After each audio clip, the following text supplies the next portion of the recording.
radio is broadcast on LSL Podcast Channel. Thank you for listening. Please subscribe to the channel. Let not your heart be troubled. You are listening to the Sean Hannity Radio Show podcast. All right, so I have insomnia, but I've never slept better. And what's changed? Just a pillow. It's had such a positive impact on my life. And, of course, I'm talking about MyPillow. I fall asleep faster, I stay asleep longer, and now you can, too. Just go to MyPillow.com or call 800-919-6090. Use the promo code Hannity, and Mike Lindell, the inventor of MyPillow, has the special 4-pack. Now, you get 40% off 2 MyPillow Premiums and 2 Go Anywhere pillows. Now, MyPillow is made here in the USA, has a 60-day unconditional money-back guarantee, and a 10-year warranty. Go to MyPillow.com right now or call 800-919-6090, promo code Hannity, to get Mike Lindell's special 4-pack offer. You get 2 MyPillow premium pillows and 2 Go Anywhere pillows for 40% off, and that means once those pillows arrive, you start getting the kind of peaceful and restful and comfortable and deep healing and recuperative sleep that you've been craving and you certainly deserve. MyPillow.com, promo code Hannity. You will love this pillow. All right, we're in Vegas. We are going to blow this wide open tonight in the most explainable way on Hannity. 9 o'clock. Set your DVR. Tell your friends you don't want to miss it. Now, I've been telling you for weeks now that we need people just like you.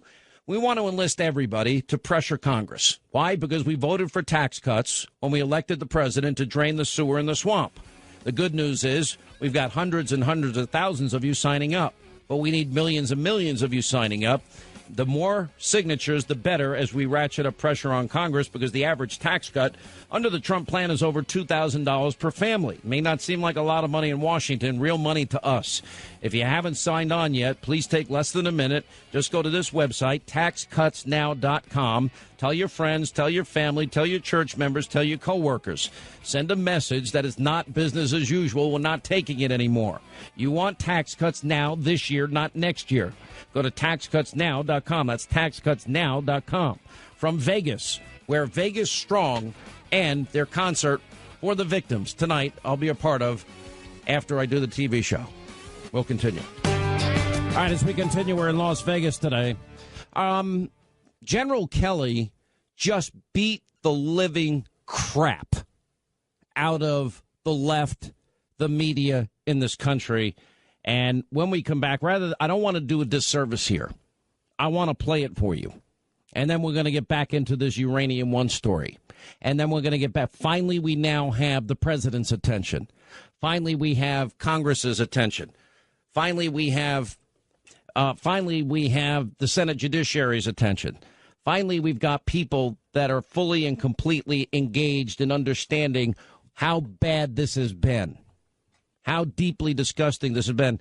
And as far as the people that would politicize the death of a soldier the way the media has been, in spite of the fact that there were all the witnesses that were listening to the conversation, and follow a woman that is a known, how do you even say it? I mean, she wakes up in the morning hating Donald Trump, that has no love for Donald Trump, has been saying the most incendiary things. And she is the main source for the media's hatred and the media narrative and the media lie that Donald Trump actually woke up one morning and called to personally insult a woman who lost her husband, who was fighting for her country. And that's what they would have you believe, because that's what they believed, because they only want to believe the worst. And the same people that have been for over a year warning about the dangers of Russia and Russia trying to influence this country. And now that the evidence is right in front of their big fat noses, they refuse to even cover how Russia infiltrated, how Russia bribed, how Russia extorted, how Russia kicked back, how it was the highest levels from Moscow, from Vladimir Putin on down, so they could get a hold of America's uranium. And they did it successfully. And the FBI knew about it. And we have witnesses on it. And yet they won't even let the witness talk to Congress or the American people, because they so desperately wanted to hand over 20% of America's uranium to the person they've been telling us the last year is our worst enemy. All All right, Sean Hannity Show. We're in Vegas. We have a Vegas Strong concert tonight to benefit the families of the shooting victims. We're actually going to film it, and we will be airing it on Friday night. I don't know what time yet. It's going to depend on the news. But it'll either be at my hour at 9, or Fox has said to me, if there's big news, we'll do my regular show, and then at 10 o'clock, they promised to give me at least an hour, maybe 2 hours. We'll see how long the taping goes on. And it'll air tomorrow night. You don't want to miss it. It's Big and Rich and Rascal Flatts, and it's a Vegas Strong benefit concert is what it is. I want to thank our friends here at KDON Radio and Beasley Media.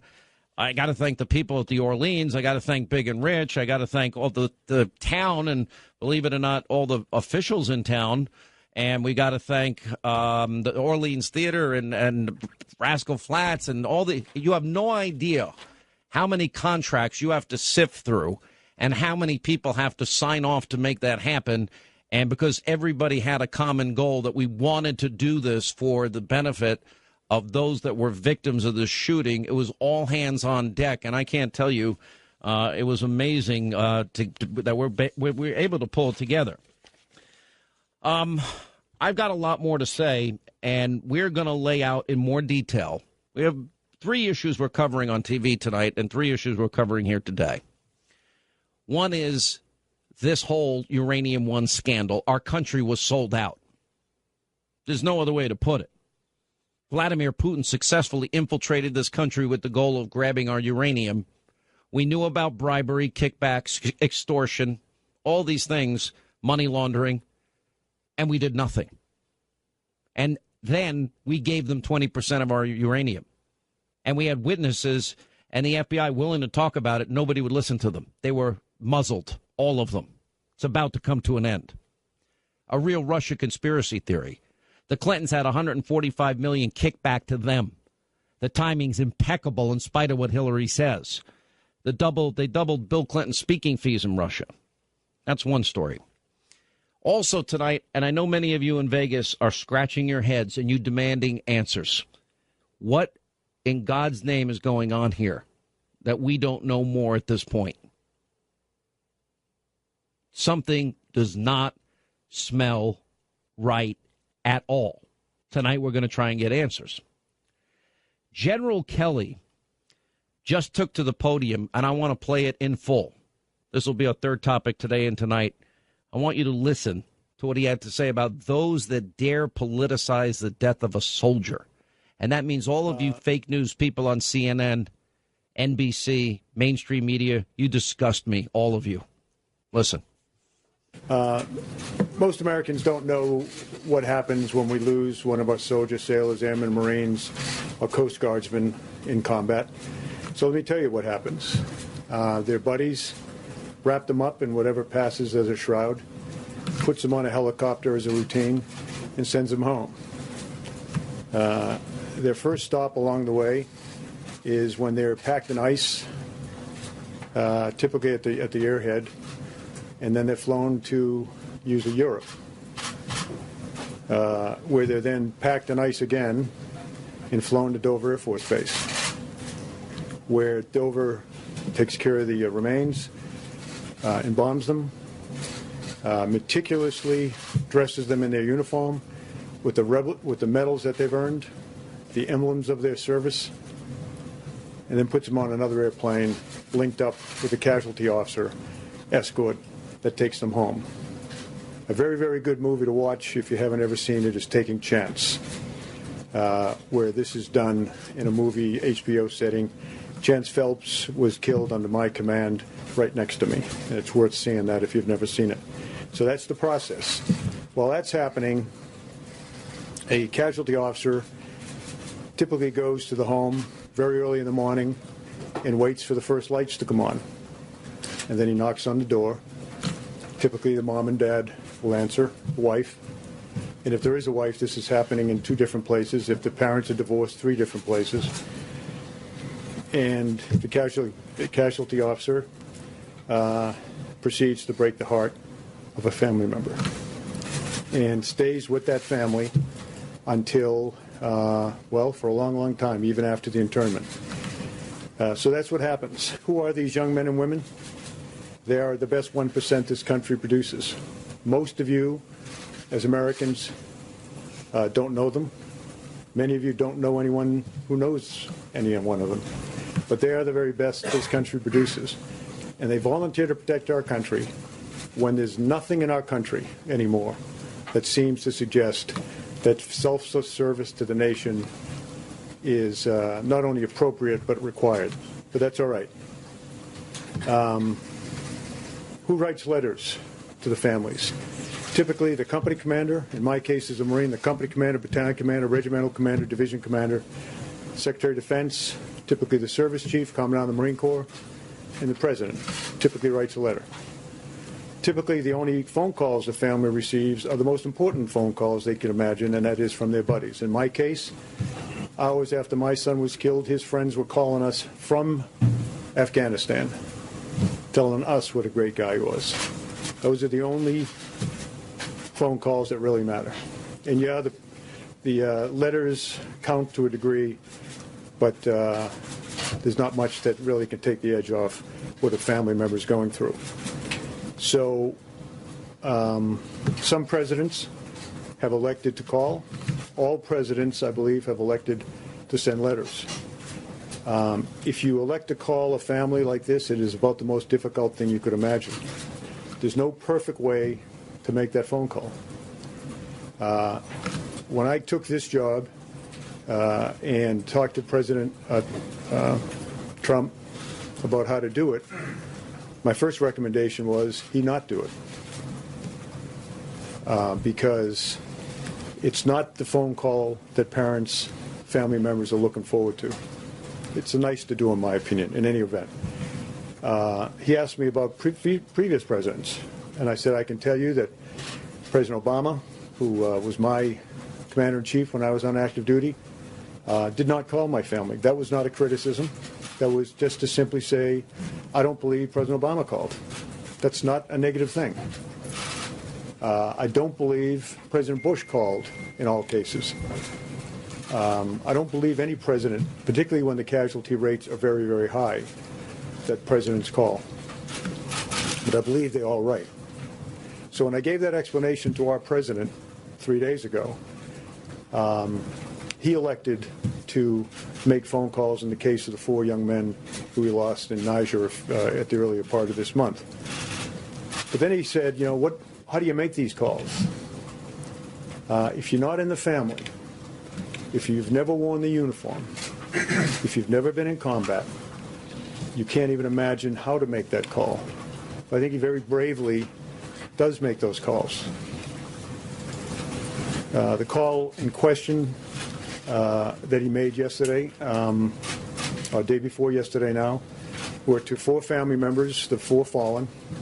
And remember, there's a next of kin designated by the individual. If he's married, that's typically the spouse.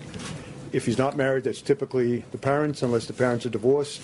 And then he selects one of them. If he didn't get along with his parents, he'll select a sibling. But the point is, the phone call is made to the next of kin only if the next of kin agrees to take the phone call. Sometimes they don't. So a pre-call is made. The President of the United States or the Commandant of the Marine Corps or someone would like to call. Will you accept the call? And typically they all accept the call. So he called 4 people the other day and expressed his condolences in the best way that he could. And he said to me, what do I say? I said to him, sir, there's nothing you can do to lighten the burden on these families. But let me tell you what I tell them. And let me tell you what my best friend, Joe Dunford, told me, because he was my casualty officer. He said, Kel, he was doing exactly what he wanted to do when he was killed. He knew what he was getting into by joining that 1%. He knew what the possibilities were because we're at war. And when he died, in the 4 cases we're talking about, Niger, my son's case in Afghanistan, when he died, he was surrounded by the best men on this earth, his friends. That's what the president tried to say to 4 families the other day. I was stunned when I came to work yesterday morning and brokenhearted at what I saw a member of Congress doing. A member of Congress who listened in on a phone call from the President of the United States to a young wife, and in his way tried to express that opinion. He's a brave man, a fallen hero. He knew what he was getting himself into because he enlisted. There's no reason to enlist. He enlisted. And he was where he wanted to be, exactly where he wanted to be, with exactly the people he wanted to be with when his life was taken. That was the message. That was the message that was transmitted. It stuns me that a member of Congress would have listened in on that conversation. Absolutely stuns me. And I thought at least that was sacred. You know, when I was a kid growing up, a lot of things were sacred in our country. Women were sacred and looked upon with great honor. That's obviously not the case anymore, as we see from recent cases. Life, the dignity of life, was sacred. That's gone. Religion, that seems to be gone as well. Gold Star families, I think that left in the convention over the summer. But I just thought the selfless devotion that brings a man or woman to die on the battlefield, I just thought that that might be sacred. And when I listened to this woman and what she was saying and what she was doing on TV, the only thing I could do to collect my thoughts was to go and walk among the finest men and women on this earth. And you can always find them because they're in Arlington National Cemetery. Went over there for an hour and a half.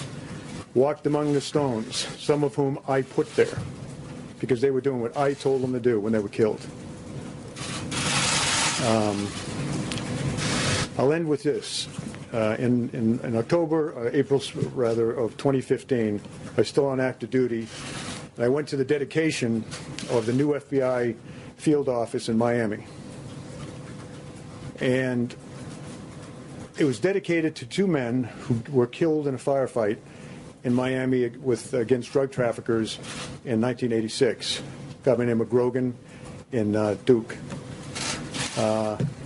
Grogan almost retired, 53 years old. Duke, I think less than a year on the job. Anyways, they got in a gunfight and they were killed.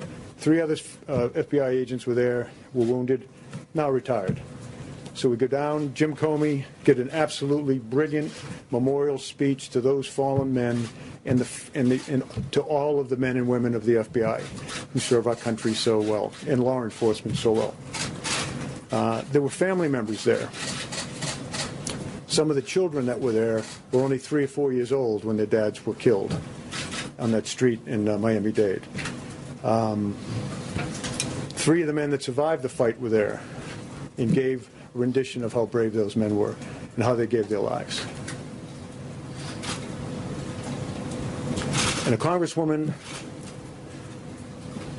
stood up, and in the long tradition of empty barrels making the most noise, stood up there and all of that and talked about how she was instrumental in getting the funding for that building and how she took care of her constituents because she got the money, and she just called up President Obama, and on that phone call he gave the money, the $20 million to build the building. And she sat down, and we were stunned that she'd done it, even for someone that is that empty a barrel. We were stunned. But you know, none of us went to the press and criticized. None of us stood up and were appalled. We just said, okay, fine. So I still hope, as you write your stories, and I appeal to America, that let's not let this maybe last thing that's held sacred in our society, a young man, young woman going out and giving his or her life for our country. Let's try to somehow keep that sacred. But it eroded a great deal yesterday by the selfish behavior of a member of Congress. So I'm willing to take a question or two on this topic. But let me ask you this. Is anyone here a Gold Star parent or sibling? Does anyone here know a Gold Star parent or sibling? Okay, you get the question. Well, thank you, General Kelly. First of all, you have a great deal of respect, Semper Fi, for everything that you've ever done. But if we could take this a bit further, why were they in Niger? What was... Unbelievable moment by General Kelly. We'll take a break from Vegas. All right, as we roll along, Sean Hannity show in Vegas today, AM 720. We're actually doing a number of cool things here. One is that tonight is a concert. Big and Rich headlining along with Rascal Flatts, Vegas Strong. It's a benefit concert. We're a part of it.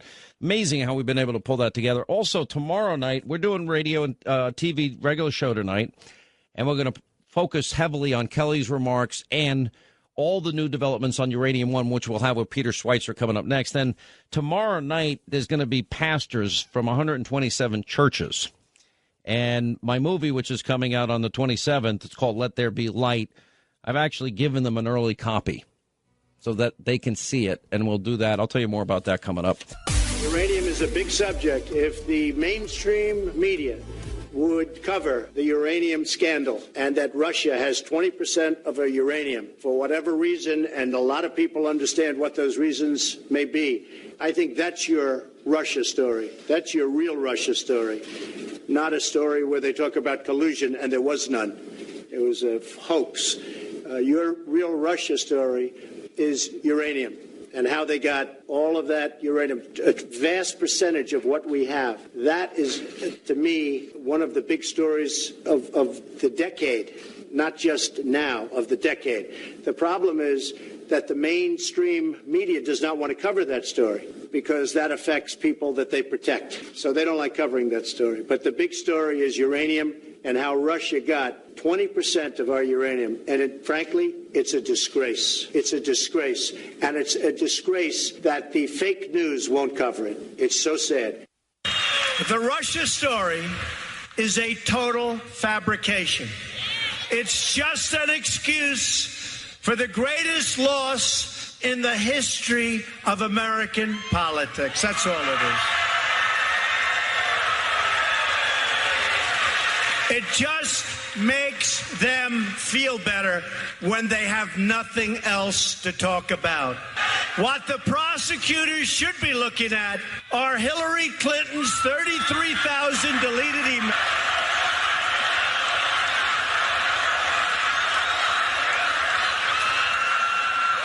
And they should be looking at the paid Russian speeches and the owned Russian companies.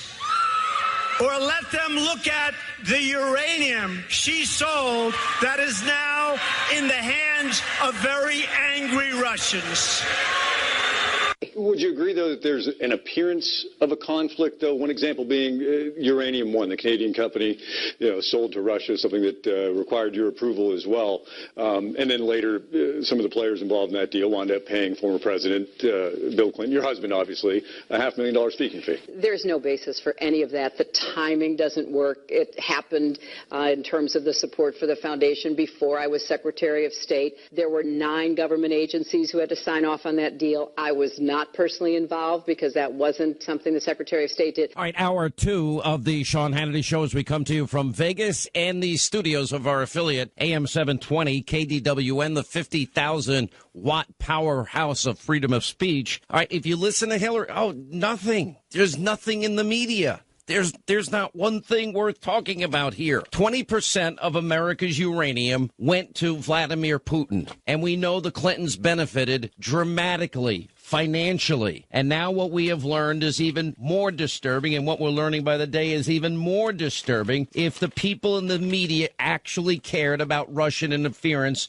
in our country, what we have discovered is that from 2009, the FBI had evidence in the form of documents and emails and financial records and eyewitnesses that they wouldn't allow to talk. And it proved that what was going on in America was widespread. Russian bribery, kickbacks, extortion, money laundering, and they all knew it, and they still gave 20% of America's uranium, the foundational material for nuclear weapons, they still gave it to Vladimir. And then the Clintons benefited. At the time, it's all being considered Bill doubles his speaking fee and speaks favorably in the speech about a deal in Moscow. All of this evidence is out there. All of it is available if anybody cared to want to know the truth in the mainstream media. Now, they've been telling you for a year how dangerous it is about the Russians are coming. The Russians are trying to influence our elections. Now, we've had testimony that said not one vote was changed, not one vote was influenced. There was no manipulating of the electoral voting system. We've had testimony that they've tried in the past. We've had evidence that they tried this election, Facebook and all these other ways that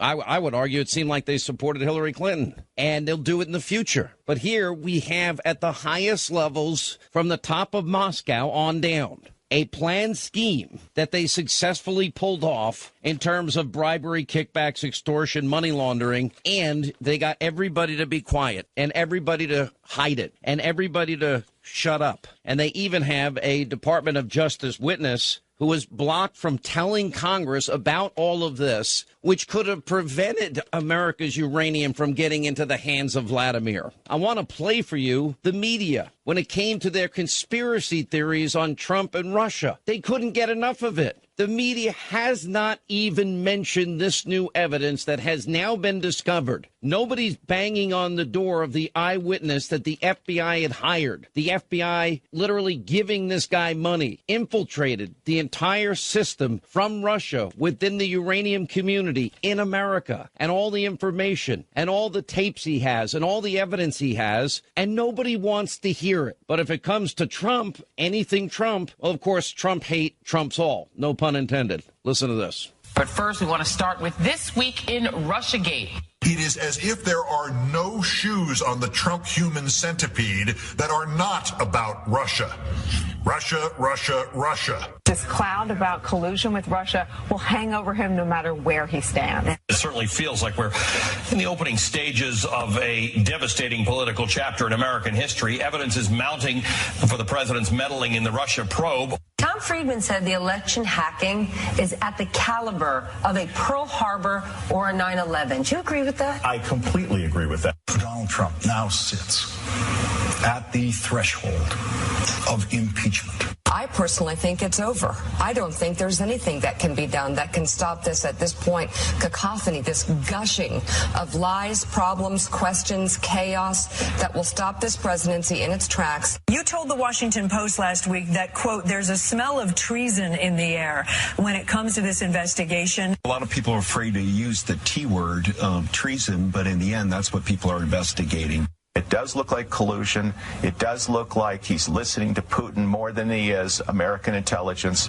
And frankly, I've never seen that before. I'll say it again. This Russian connection just keeps building, and every time it builds and expands, you have to wonder if Trump himself isn't worried about what's swirling around under the covers. CNN has learned new details of the FBI investigation into potential links between individuals associated with the Trump campaign and the Russian government. Specifically, Willie, I think what it means is that a federal judge found that people in Trump's organization were colluding with the Russians. Was there somebody inside the Trump campaign who was working with them? And did the president know about that? And were they successful? So now we have new developments, in large part because of the great work of John Solomon and Sarah Carter and others, and us highlighting it as much as we have. Well, now we finally have the Senate Judiciary Committee under the leadership of Charles Grassley publicly confirming and getting the Attorney General to publicly confirm that he is, in fact, investigating what is the Clinton-Russia bribery scandal, which is what we've needed to happen for a long, long time. I played the other night on TV. I told people a year ago this is going to be the biggest story. I've known that this evidence has existed. I've known that there have been witnesses that have been silenced. I've known that they have emails and tapes and every other bit of corroborating evidence that you would ever want and need in all of this to prove that there was corruption, collusion, kickbacks, paybacks, and extortion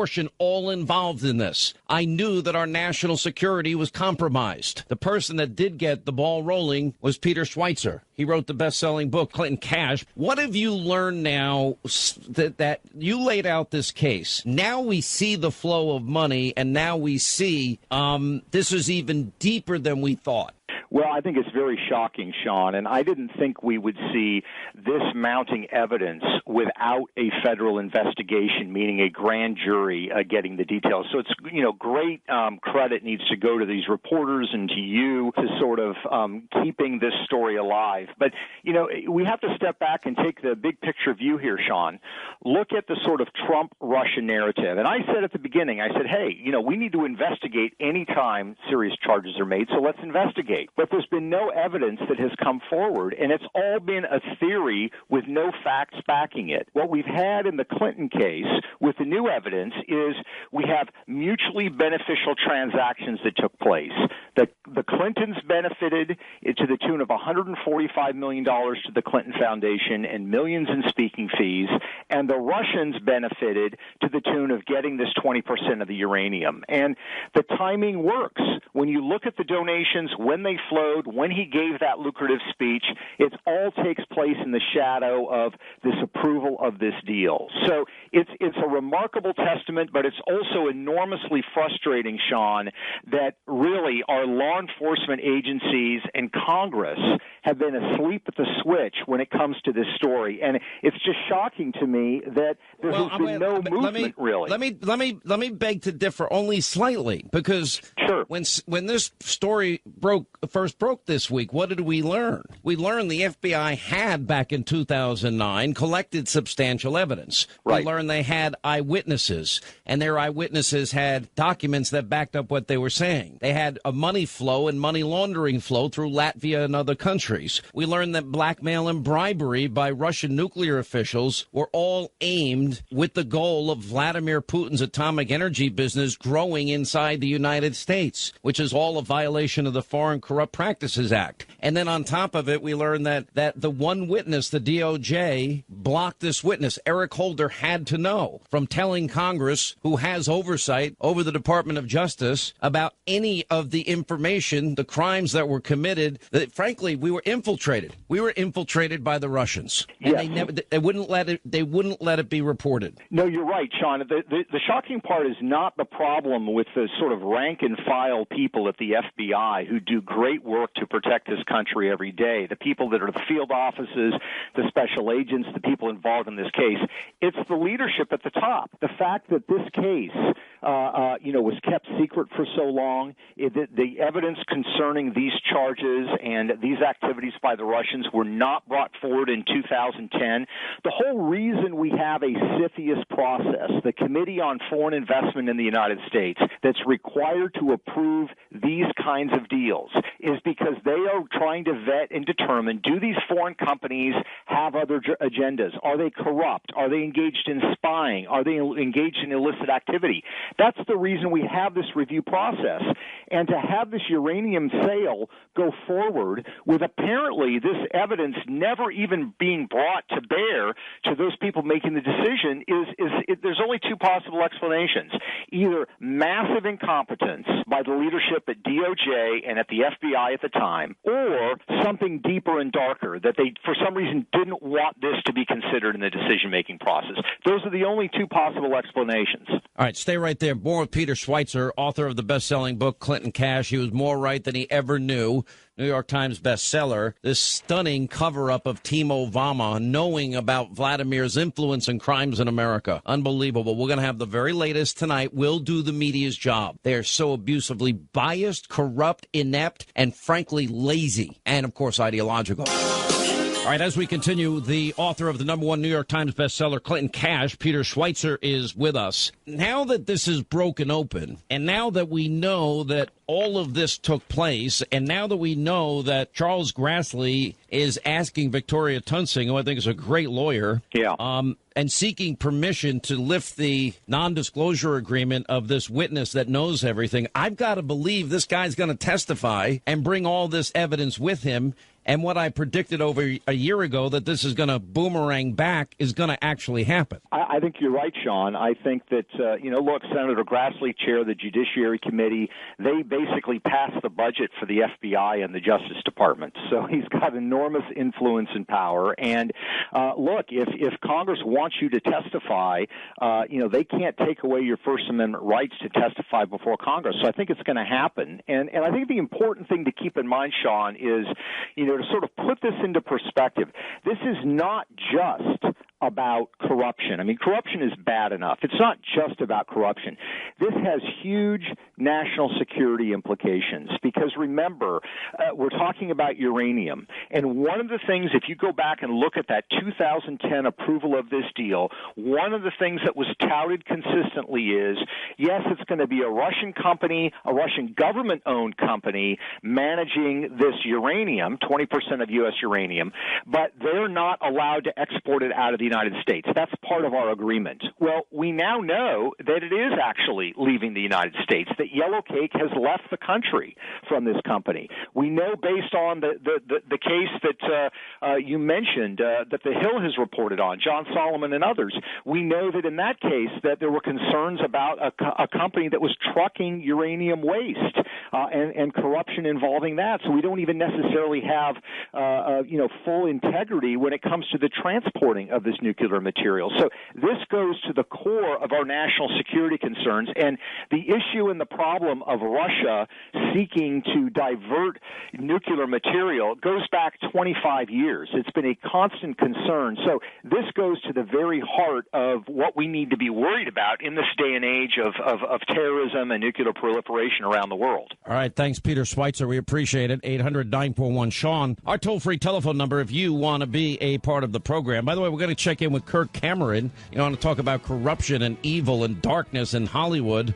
Well, he's one of the few out that actually came out as a child actor, normal and happy and prosperous and successful. And he does some fascinating work. We'll talk to him about the things he's involved in. At the top of the next hour, we'll get back into all of this. Tonight, we blow wide open. Wide open. This entire Uranium One scandal. What the media won't tell you. 9 Eastern on the Fox News Channel. All right, as we continue, Sean Hannity Show. We're in Vegas today. Vegas Strong concert tonight. Rascal Flatts, Big and Rich. Money's going to be raised for those victims of the horrible shooting. By the way, how is it possible we don't even know any more than when we left here? There's something radically wrong here, and we'll have a segment on that. Now, we're going to blow wide open tonight. Now that the president has weighed in, now that Congress is getting involved, now that the attorney general is getting involved, finally action on the bribery, the extortion, the kickbacks, and the fact that everybody in the Obama administration knew Vladimir Putin was influencing our entire national security apparatus vis-a-vis uranium, and he obtained it in spite of all the corruption they knew about. We will do what the mainstream media does not do. And then immediately following TV tonight, we're going to head on over to the Orleans Theater, where Rascal Flatts, Big and Rich, a lot of the local officials, many of the victims of this horrible shooting, and we're going to record it all, and we're going to run it Friday night on the Fox News Channel. Putting this together was like, wow. And I got to give everybody from the Orleans, everybody from Beasley Radio, everybody from our affiliate K-Dawn Radio, Big and Rich, Rascal Flatts, all these guys. I mean, it's just legally threading the needle on this and getting it done in a week. I can't even tell you how many meetings I'm on with lawyers, like scratching my head and pulling every hair out of my head. I'm surprised I have any left. So that's going to be pretty amazing night here. All right, let's go. I want to hit Frederica Wilson. I want to go back to some of the hatred. While we discuss our very real concerns, let us all remember who the real enemy is. And the real enemy is the Tea Party. The Tea Party holds Congress hostage. There is no compromising with them. They have one goal in mind, and that's to make President Obama a one-term president. Mr. Speaker, this is Trayvon Martin. Trayvon Martin's murderer is still at large. It's been 1 month, 30 days with no arrest. I want America to see this sweet young boy who was hunted down like a dog, shot in the street, and his killer is still at large. Not one person has been arrested in Trayvon's murder. I want to make sure that America knows that in Sanford, Florida, there was a young boy murdered. He is buried in Miami, Florida, and not one person has been arrested, even though we all know who the murderer is. This was a standard case of racial profiling. No more. No more. We will stand for justice for Trayvon Martin. Mr. Speaker, I reserve the balance of my time. He doesn't realize that he is on the brink of impeachment, and people will begin to call for him to be impeached, and the Republicans will have to join in because they need to be on the right side of history. Let me go to George W. Bush. George W. Bush, I've always liked George Bush.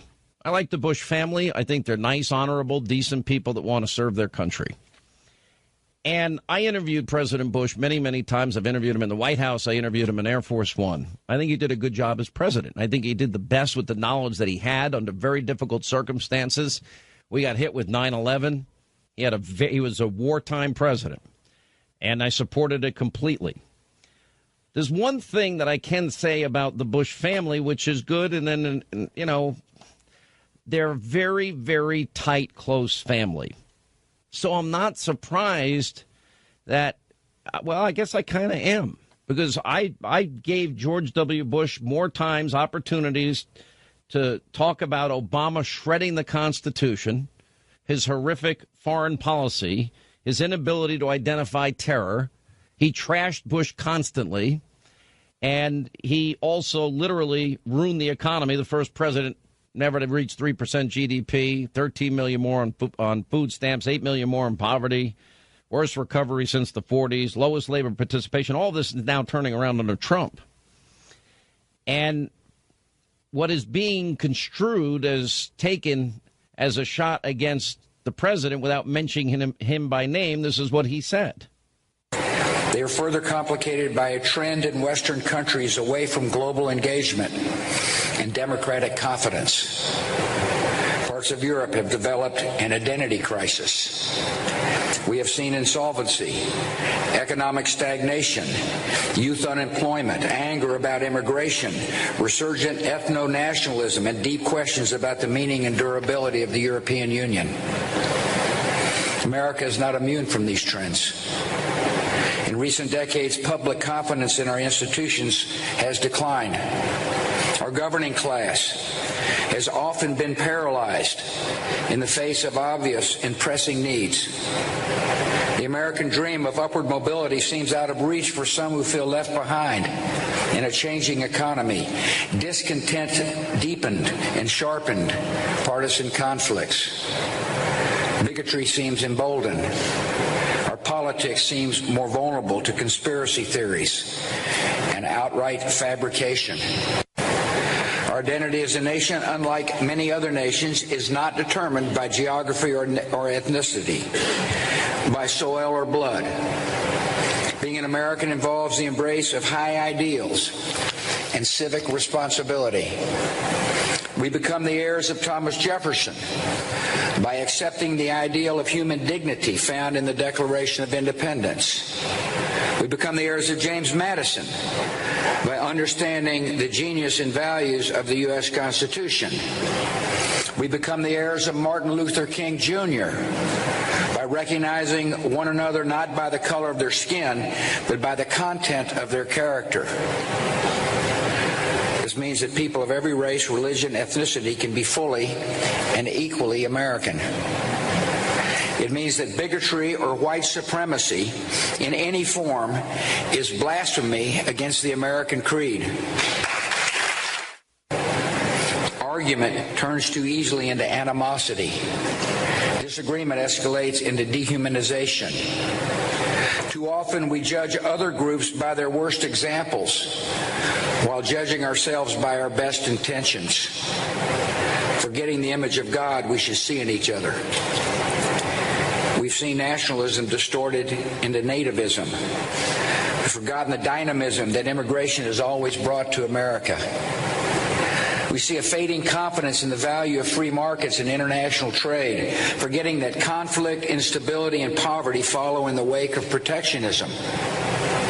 We've seen the return of isolationist sentiments, forgetting that American security is directly threatened by the chaos and despair of distant places, where threats such as terrorism, infectious disease, criminal gangs, and drug trafficking tend to emerge.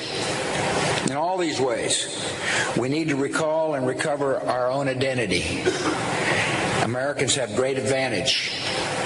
To renew our country, we only need to remember our values. Simple message, but it's also about Europe. It's also about the Obama years.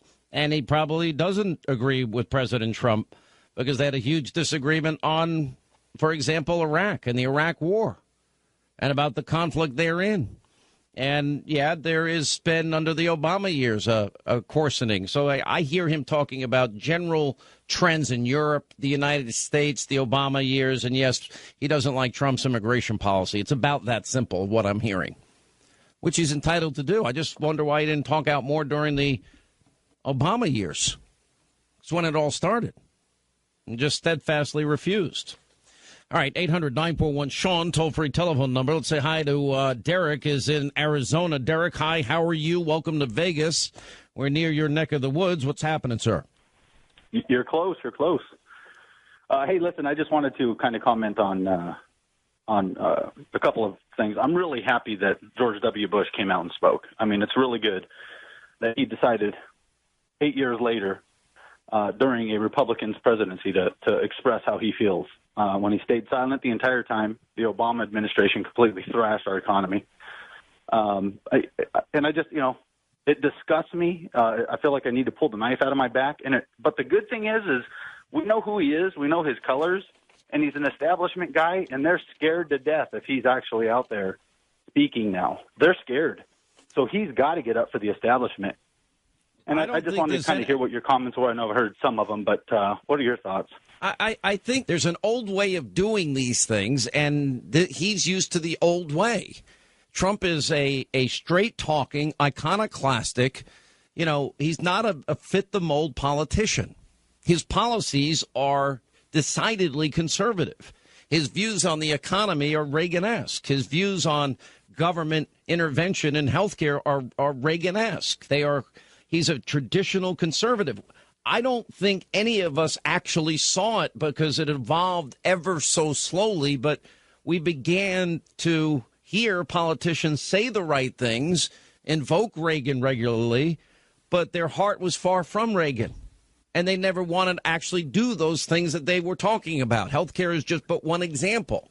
That's why it shouldn't be hard to advance an agenda like the president's trying to advance on the economy. I mean, that should be an easy do. And unfortunately, the Republican Party lacks identity. They lack vision. They lack courage. They lack principles. And as far as immigration, it's just, I've been down to the border 12 times. I'm sorry. I just have a different viewpoint. When you see warehouses full of drugs that are aimed for our children and our families and our communities, and when you see that people don't respect our laws, our sovereignty, it's a little frustrating. All right, 800-941-SEAN, toll-free telephone number. You want to be a part of the program. Once we get it started, it ain't gonna stop. Just put this into a long list of strange, bizarre interactions that the president has on a daily basis. I mean, we could find 10 or 11 or 12 yesterday of public record. We're talking about how he's incompetent, but how about insensitive? I don't think he has any compassion in him. He has no empathy. President Trump is now embroiled in a new controversy about what he said to the widow of Sergeant LaDavid Johnson, one of 4 soldiers killed in that ambush in Niger. Hi, everyone. It's 4 o'clock in New York, and today I am sorry. I'm sorry that Donald Trump accused previous American presidents of not calling the families of men and women in our military who lost loved ones fighting for this country. I'm sorry that Donald Trump yesterday suggested John Kelly hadn't received a call from President Obama, invoking an unthinkable tragedy for the Kelly family, one that they have sought to keep far, far away from politics. And I'm sorry that today Mrs. Kawanda Jones-Johnson, a mother who lost her son, Sergeant LaDavid T. Johnson, in an ambush near Niger 2 weeks ago, feels that President Trump disrespected her family during a call with her son's widow by saying that the young soldier knew what he signed up for. Donald Trump disputes that account, and nobody wants to live in a country where people can credibly call the leader of the country a damn liar. But when that credible, in this case, well-founded complaint can be waged by somebody whose son just died in uniform fighting for the United States of America, we don't have very many circuits as Americans to process this kind of moral disgrace in our leadership. The president dragged their son into the limelight for a cheap political shot in a talk radio show. So used his son's dead body to attack Barack Obama and, by extension, other predecessors. If there's going to be a discussion, I think that's the discussion to be had. Exactly what is John Kelly's response to the President of the United States doing something that no president with any shred of humanity would ever consider doing? It stuns me that a member of Congress would have listened in on that conversation. Absolutely stuns me. And I thought at least that was sacred.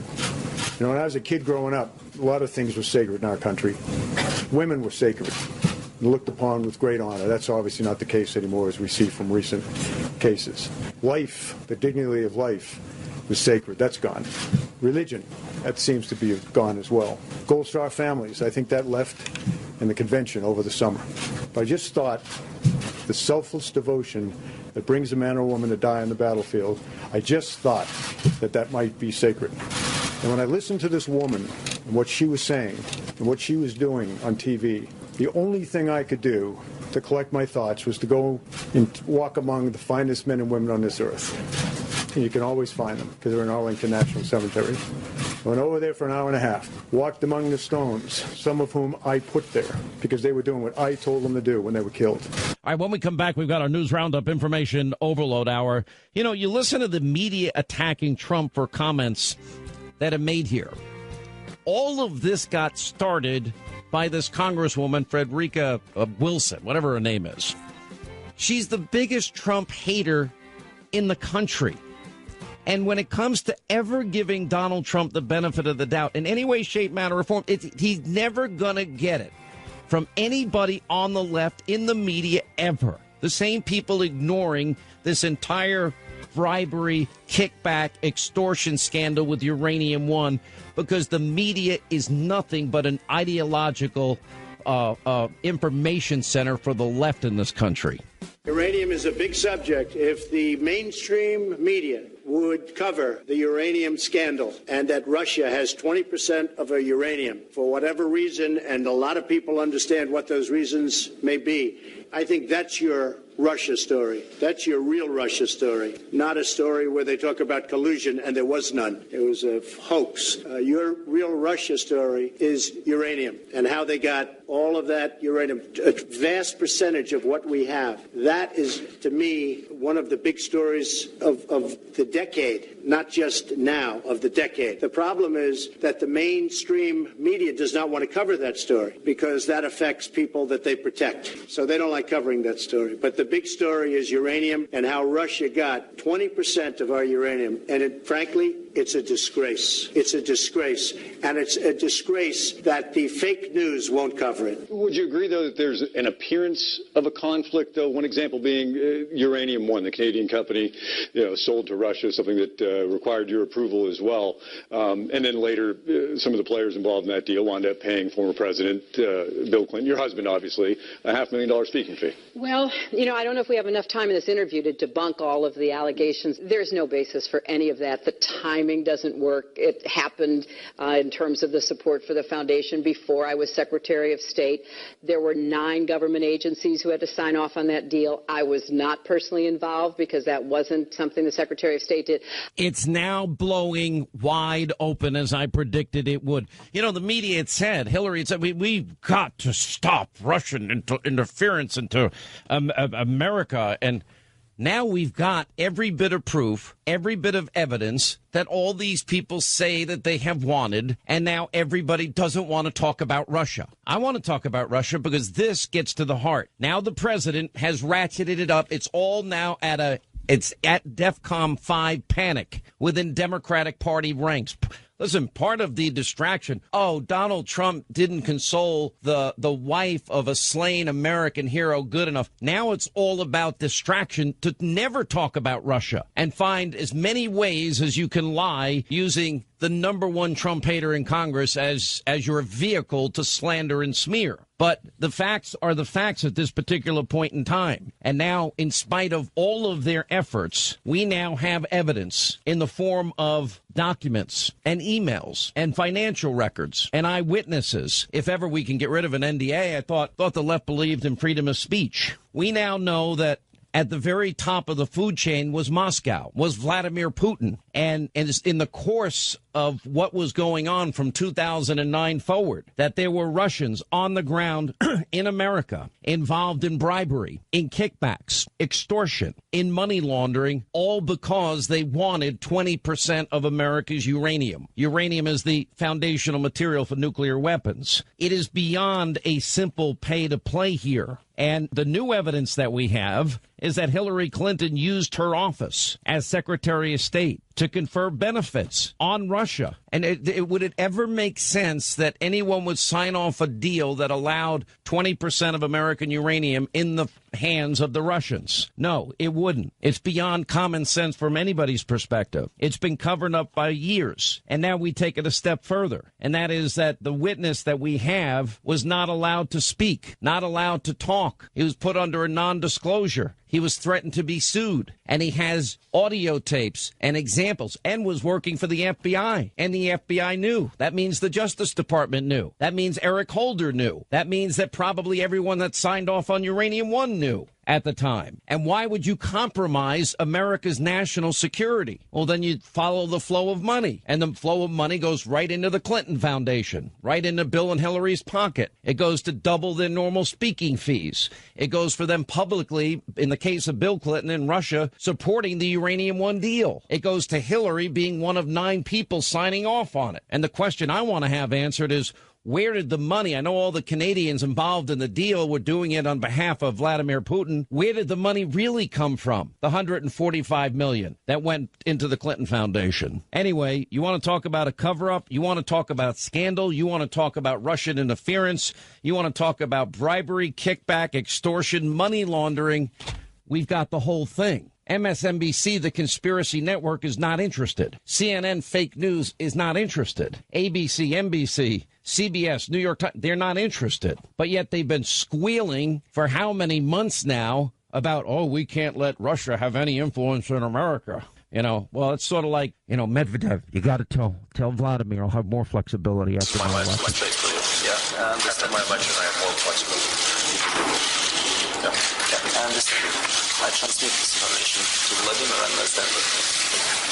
So now that the president is involved, now that Senate investigators are going to interview the key witness that is under a non-disclosure, and now that the flow of money and all of the documents, emails, financial records, and eyewitnesses have been preserved because the FBI had them, where does it go from here? Because it appears that in the Clinton and the Obama years that America's national security was sold out to Vladimir, and the evidence seems incontrovertible and overwhelming. Joining us, Jonathan Gillum, and he, of course, one of the hosts of The Experts, author of the book Sheep No More, as well as Danielle McLaughlin, attorney, constitutional expert, wrote for the Federalist Society, How Conservatives Took the Law Back from the Liberals.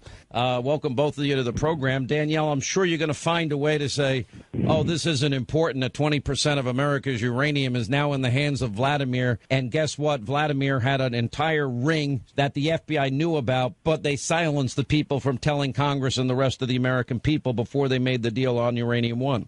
Sean, good afternoon. You know, as a preliminary point, I will say that it concerns me that 20% of American uranium is in the hands of the Russians. That cannot be exported, but it is just as a regular person on the street, that doesn't sit that well with me in any way, shape or form. But I will say the facts that we have indicate that this was a joint decision by 9 agencies, not only state, but Treasury, Defense, and others. And it was looked at very closely. The decision was made to approve the sale.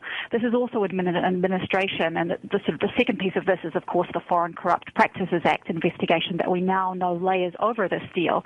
The Obama administration did more FCPA prosecutions, as they're called, than any president prior to him. And actually, Donald Trump has been very much an opponent of this. He thinks this is a way gets in the way of doing business. Of course, this is a law that stops bribery from happening not only in the United States, but around the world, if there is a connection back to here. Jonathan Gillum. I'm glad to hear that uranium in the wrong hands, 20% of our uranium in the hands of the Russians, is something we should be concerned with. I think liberals and conservatives should all come together and realize that. What I keep hearing, though, repeated over and over again is that it's the same thing that they said about the intel community when it came to President Trump, that 9 or 15 agencies all agreed to this or that. Here's the reality about that. Having worked in the government for many, many years, when they say 9 agencies, they're talking about 9 political appointees that were appointed by Obama, that they came together and they said, okay, we approve it, because that's what they wanted. And this is the danger of these political appointees in our government, is that the public doesn't realize when they say 15 intelligence agencies agreed with this, they're actually saying 15 political appointees that were appointed by the current president agreed with this. And that to me is something that we need to look much closer at, is the people that were involved with this from the political appointee, or in the case of McCabe and the FBI, people who were brought up over a period of time when a president is in office. Those people are also quite dangerous in the way that they make these decisions. But if you talk to the subject matter experts that work in these agencies, they don't agree with this stuff at all. Danielle? You know, I think he makes a good point, Jonathan, and I think that we can have a rational discussion about political appointees and the extent of their power. I mean, we do have safeguards within the government. You think about the FBI, the CIA, where you have folks who are career officials, appointments that are long-term, for example, the FBI director, a term of 10 years with the idea that these things will not be politicized. You know, I want to get back to sort of the motivation question here, because a lot of this looks bad. And I think that there should be an investigation, obviously. But my question is, what was the motivation for the Obama administration, or even for Hillary Clinton, to allow this to happen for any other reason than they felt that it wasn't a national security problem? I know there are questions about donations and other things, but you've got to remember that the Clinton Foundation doesn't line the pockets of these people. 89% of the money that goes out into the world for things like HIV counseling and medication, for planting trees for, Danielle, I don't want to hear about how great the Clinton Foundation is. I want to hear about... I know you're not a big fan. I want to know why anybody would ever give away 20% of America's uranium. I want to know why we have a lapdog media that was telling us for the last year and a half how dangerous Russia is. And here it is. Now we find out Russia was up to their eyeballs, bribing, kicking back money, extorting money, money laundering, and they manipulated the entire U.S. government into handing over 20% of our uranium, and those people that helped them make that decision and ended up benefiting financially. Why is that so hard to comprehend? Because what they did here is unconscionable from a national security standpoint, and the fact that they benefited, and the fact that they stopped eyewitnesses from talking, and the fact that we had all this information, and that just reeks of a cover-up to me. I think there are a couple of questions that we have to get the answers to. Well, why don't you answer my questions? I like my questions. Sure. We need to know who knows and when. And I think the timeline speaks a lot to your question. The investigation began in 2009. This is the kickback investigation. An American trucking company was paid about $2 million, as I'm sure you and your listeners know, improperly, completely improperly.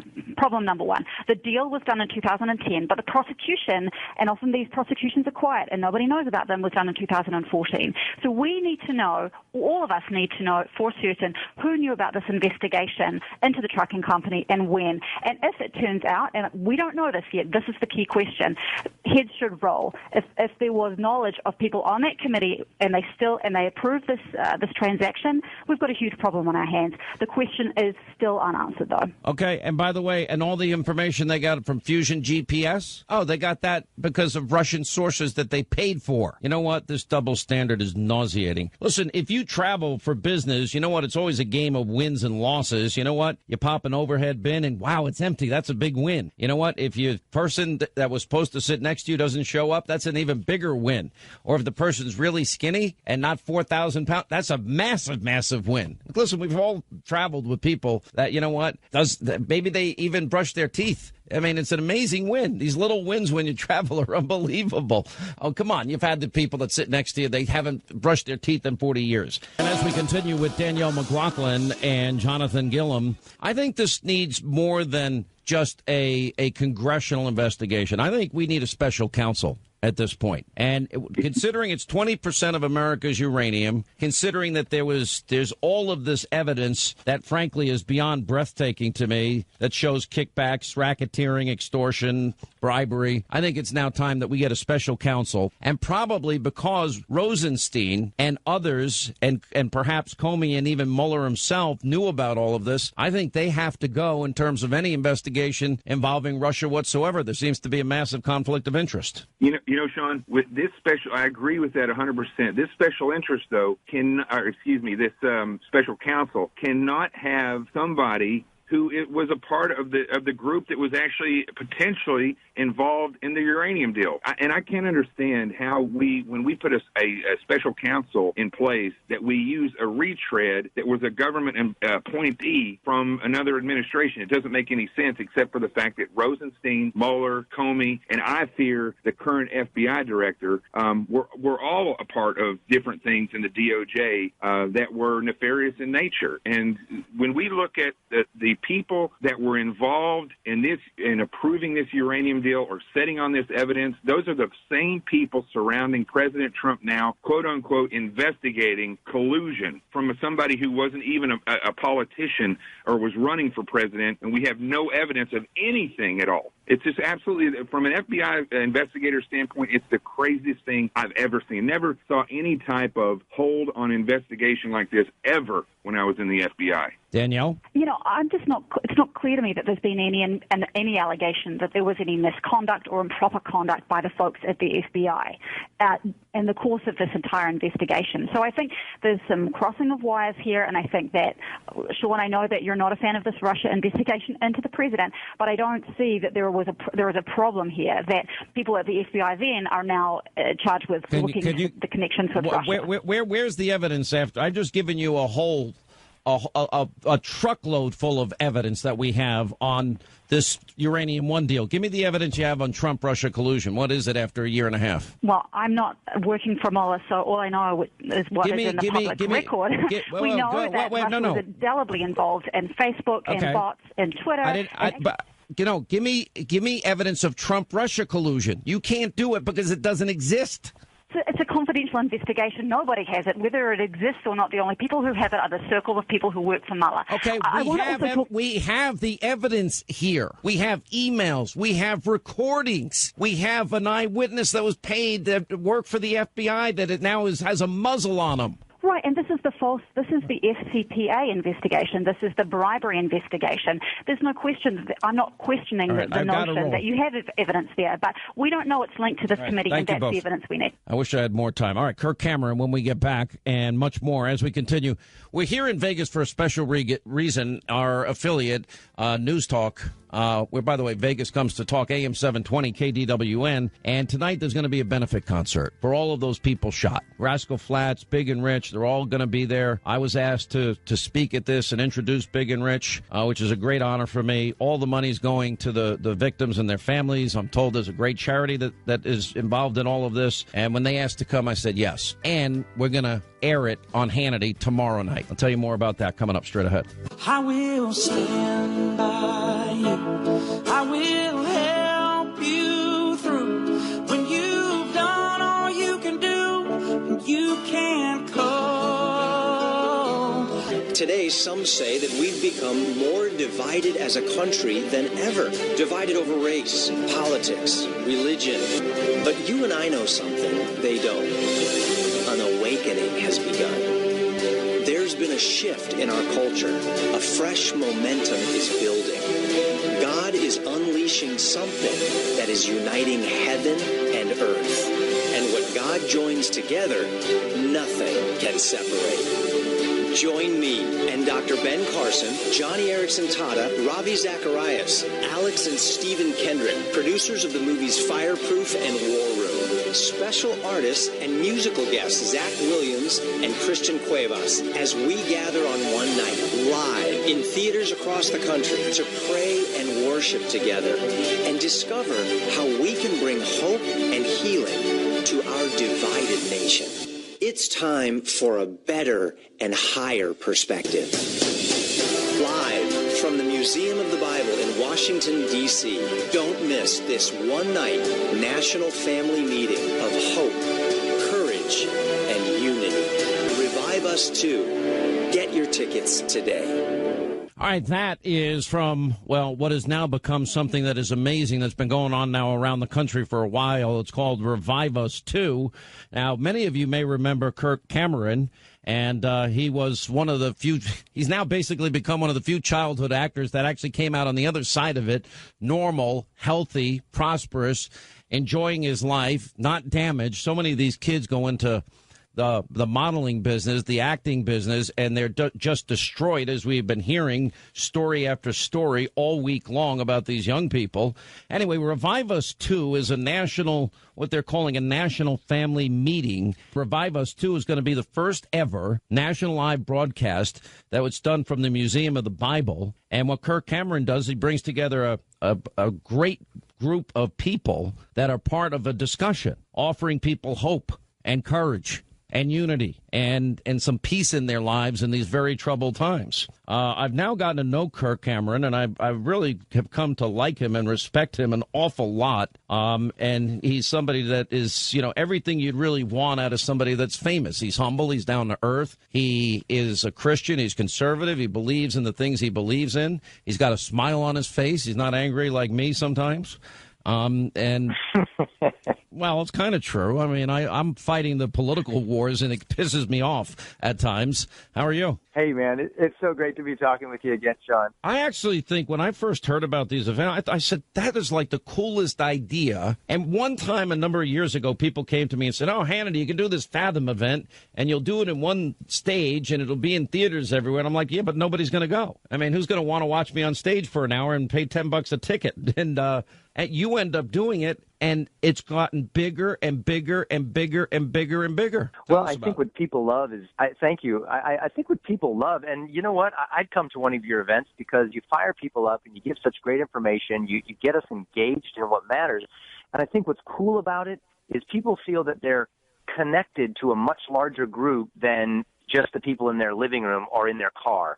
And it's live, it's interactive. You can ask questions from your phone with Facebook or Twitter, and you feel like you're connected with this technology all over the nation, and people have been loving them, and it actually has motivated people to take what they learn inside the movie theater on a big screen out into the lobby and then into their neighborhoods and start sharing it with people, because it's an event. It's something exciting and flashy. Let me ask you, and this is a real serious question. I mean, we all remember you starring in Growing Pains, and you played this role, and it was one of the biggest hit shows growing up. I can't tell, you were on my television show last night, I can't tell you how many women were privately whispering in my ear, oh, he was my childhood crush.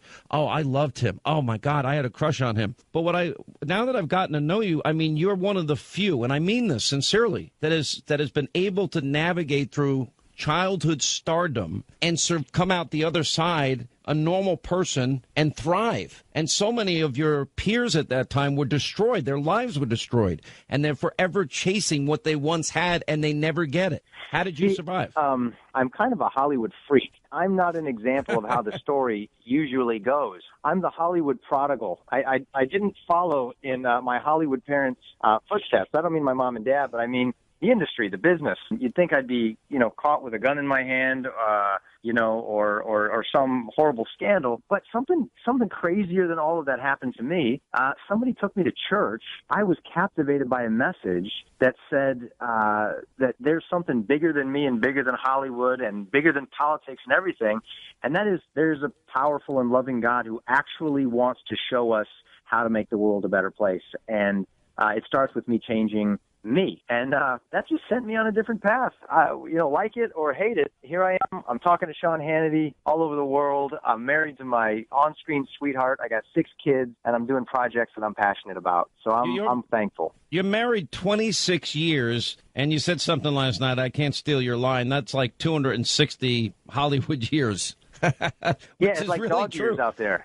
Yeah, which is funny, but it's not funny when you look at the wreckage of broken marriages out there and kids that get screwed up as a result of it all. Well, it is, and that's what I mean is I think all of us are looking for the same thing, and I not to get deep and philosophical here because I want to talk about what's going on in the culture today, but I think so many are looking for a sense of real identity and purpose and belonging. And you can find that in a gang, you can find it in a whatever, or you can find it in God. And for me, that's produced some pretty sweet fruit. And I'm looking to share the love and spread it around. All right, so Tuesday, it's a one-night-only event, right? That's right. It's one night, Tuesday night, just right around the corner, and it's going to be in theaters all over the country, but there will be a replaying, an encore, in case you missed it Tuesday. It will play again on November 1st, but it won't be live. Live is Tuesday night. All right, and so people can, is there a place that they can look up where the theater is that they can go see it?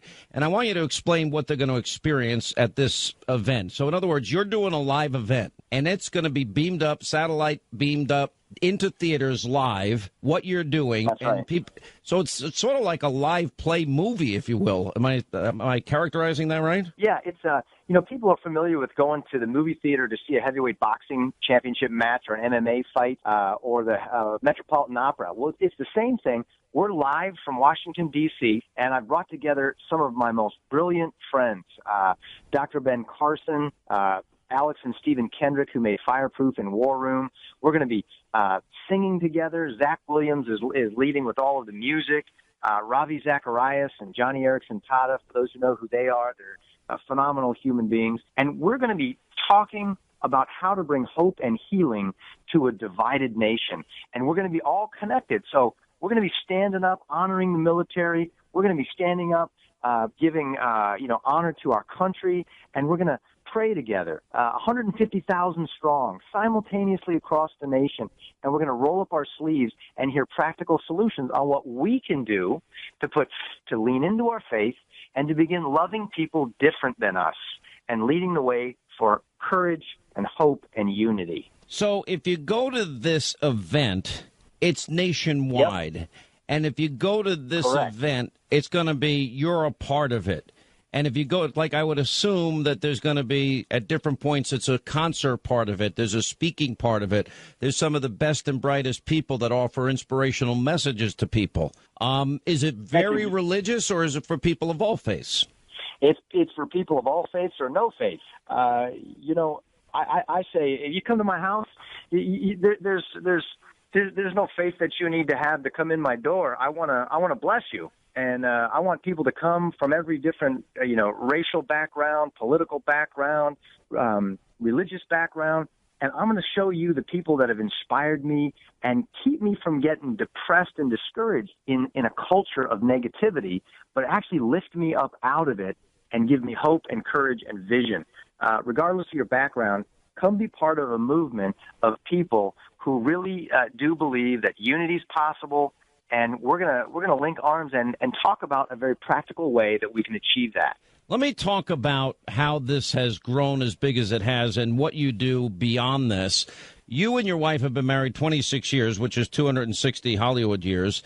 As a family, you have a very interesting background. I understand you have a bunch of kids, right? How many kids you have? Yep. You have 6 kids, several adopted. We have 6 kids. Yep, 4 of them are adopted. We can't remember which ones are adopted, but we got 6. We love them. They're awesome. And now they're 20, 19, 18, 17, 16, and 14. And then you do this thing, Camp Firefly, where you offer all expense-paid trips to kids that have terminal illnesses in their families, which is pretty awesome. So this transformation, how bad were you that you needed this course alignment in your life? Were you being a horrible person, drinking too much, or was it just less severe than that? You know, I did the math, and I realized I was part of the ultimate statistic. You and me both, Sean. 10 out of 10 people die. But it was me just thinking about the fact that I had to die, and if the air I'm breathing is a gift from the one who made me and made the world, I ought to say thank you. And I never had. I was an atheist growing up. I tell people today I'm a recovering atheist, is all I am. And now I feel thankful for my heart beating at night while I'm asleep and all that I've been given. It's a gift, and I want to live my life a different way than just acting like, I'm the most important thing in my life. I actually think that's the best advice you could ever give people, and to serve other people and not just yourself. And life isn't just about you. And you serve your family, you serve your kids, you serve other people in your life. You try to make people's lives better. What's on the fascinating side of it, though, it's sad that you are such an anomaly out there. What is the reaction among some of your peers in Hollywood that you have this conversion? But not only that you're happy, you have a successful marriage, you have a bunch of kids, you have all these events.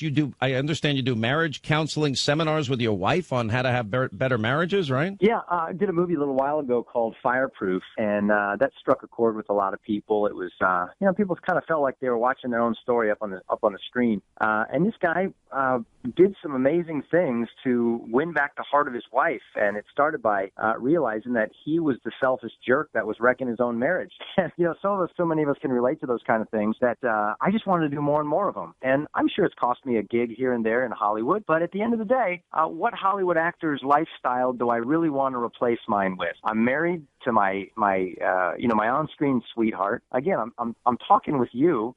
People are still inviting me and coming to these events like Revive Us 2 25 years after Growing Pains. I can't help but think there's somebody watching out for me, and I just want to keep going down this road while the door is open. I just think your story is awesome. And, we do a lot of negative news, and there's a lot of darkness in this world and a lot of evil in this world. And, I think by virtue of the fact that you're out there saying, hey, life, we can inspire you. You can have a better life. You can make better decisions. You don't have to be dependent on drugs or alcohol. You can turn your family around if you're in a bad spot. I just love the message, and I think it's very positive, and people can get a lot out of it. I want to remind everybody it's one night only. It's Tuesday, October 24th, which is next Tuesday. So if you're not doing anything, I want you to head to your local theater. You can go to the website that Kirk has put up. ReviveUs.com is where you go to get the tickets. That's right. And hey, Sean, let me say that I love listening to you on the radio. I love watching you on TV. My kids watch. My son James is a huge fan. And thank you. I want to thank you for the great work that you're doing to inform and educate and to engage all of us with stuff that really matters. And we can watch you every day. And I'm hoping that some people on Tuesday night, if they don't have plans that they can't move, would come join us. And I can kind of build on what you're doing every day with this big event. And we can work together to really make a difference. Listen, if you can help people get on a path that their lives are going to be happier and their dreams are going to be fulfilled and they're going to find peace and contentment, I'm all for it. And so if you want to get your tickets, it's one night only next Tuesday in theaters all around the country. It's called ReviveUs2.com, www.reviveus.com, reviveus.com. Kirk Cameron, I hope to spend more time with you. You're very inspirational. You're a great guy. I wish you all the best and the most success in this, and hope we can talk to you again soon. Pleasure's all mine, and I look forward to talking to you the next time. I just watched a movie that you're in. Wait till people get a load of this. That's 3 days after your event. I don't, by the way, next time I'm thinking about a movie, tell me don't do it. It's too much work. I had no idea, but my movie's called Let There Be Light, and I'm very proud of it. And like what you're doing, it has nothing really to do with politics, although it is contemporary. And the idea is it takes you on an emotional roller coaster ride Boy, it sure does. And make you look inside yourself and ask yourself the questions you're asking. What kind of people do we want to be? So I'm glad you liked it. It had me. I did. It had me crying at the end of the movie, and you did a fantastic job. I wasn't expecting to see you in it, and I thought, hey, there's Sean. That's awesome. Yeah, so, it was really hard to. All right, thanks, Kurt. We'll talk soon. Thank you, my friend. God bless you. 800-941-SEAN, our toll-free telephone number. You want to be a part of the program. Quick break from Vegas. Very excited to be a part of this event tonight. We're just a small part of it. We're filming it. It is Vegas Strong, and it's designed to raise money for all of those victims of this shooting that took place at the Mandalay Bay. And where are the answers? We'll ask questions tonight at 9. We'll continue.